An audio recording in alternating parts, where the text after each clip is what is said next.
Greetings, members and friends of Saint Barnabas. I have very exciting news to share with you.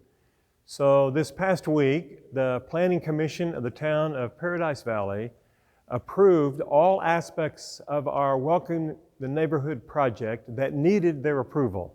So we have a green light to go ahead with all aspects of our project. We're very excited about that. And as I make this announcement, I need to say to you that your fellow member, David Getz, and a terrific team with him did just an astonishing job of presenting our project to the town, working tirelessly again and again and again, and actually working tirelessly for years.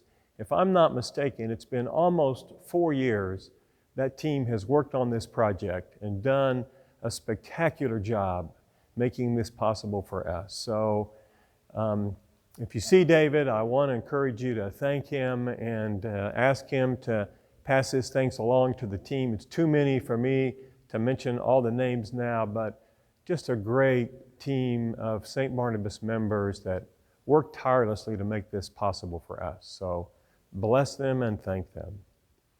Then, in addition, our vestry has been talking all along and evaluating what we would do if we got approval for our project. So, first of all, let me remind you that we have about a little over $3.3 million in commitments for this project.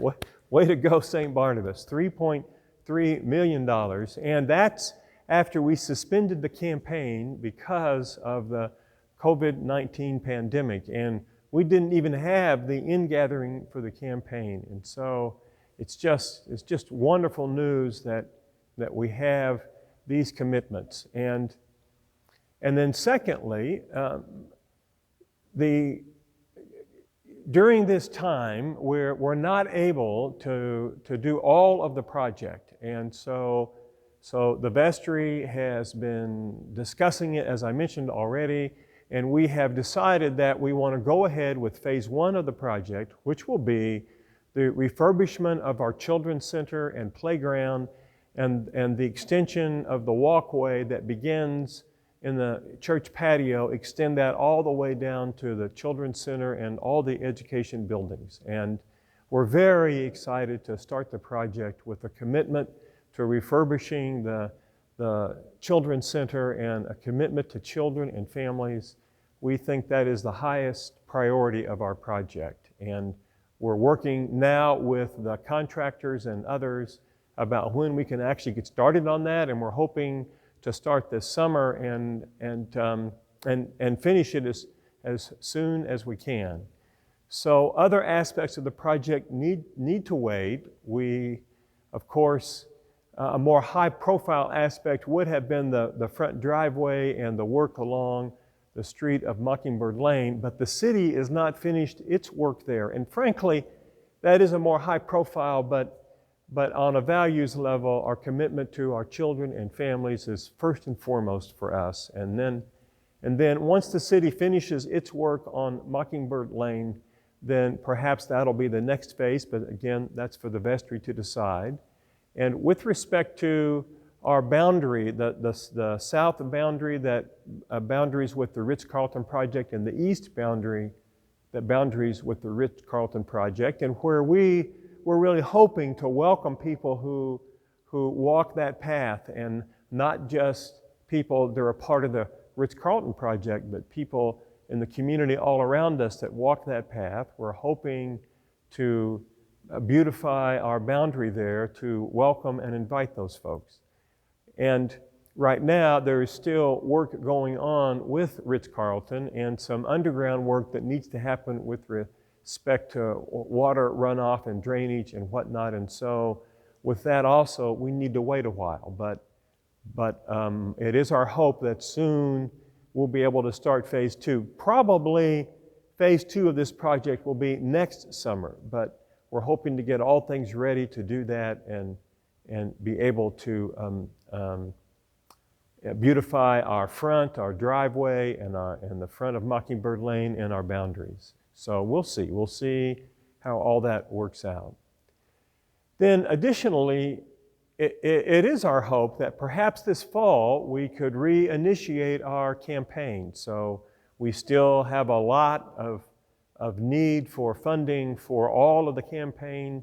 You may recall in total it's about a $7 million project. So we have a ways to go to raise all of those funds, and it is our hope that perhaps this fall we can reinitiate that campaign. And we'll do that as we talk with the parish about all the finances of Saint Barnabas, where we are with our operating budget and our finances with that, and all the financial needs of the parish.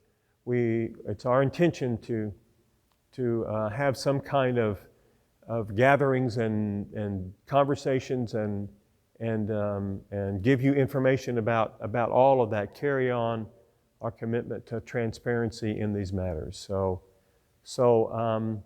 it's great news. It's great news that we can begin this summer with our Children's Center. It's great news the town said yes to us, and it's great news of your faithful generosity that makes all of this possible. So those are the primary things I wanted to share with you. And then I just want to mention that this message is attached to an email, and in the email it talks about a food drive we're having this Saturday. I hope you'll notice all the details about that. Also, in 2 weeks we're having a Zoom Quiet Day, June the 13th, and I commend that to you. And then June the 11th, we're planning an encouraging worship service. June the 11th is the feast of our patron saint, Saint Barnabas, and we're having a service of titling it Light in the Darkness, and how the light of our faith meets us in this time of loss and grief, and together as a community we'll support one another in grief, even as we also live into and receive the light that continues to give us hope, continues to give us a way forward. So I commend that to you as well. I trust and hope you continue to be wise and to remain safe, and that even in this time, with your faith and your relationship with your God and the strength of our community, you continue to live into peace. And from those places of peacefulness, find yourself inspired to continue to love and to serve and to be Jesus' presence in this world. Peace to you.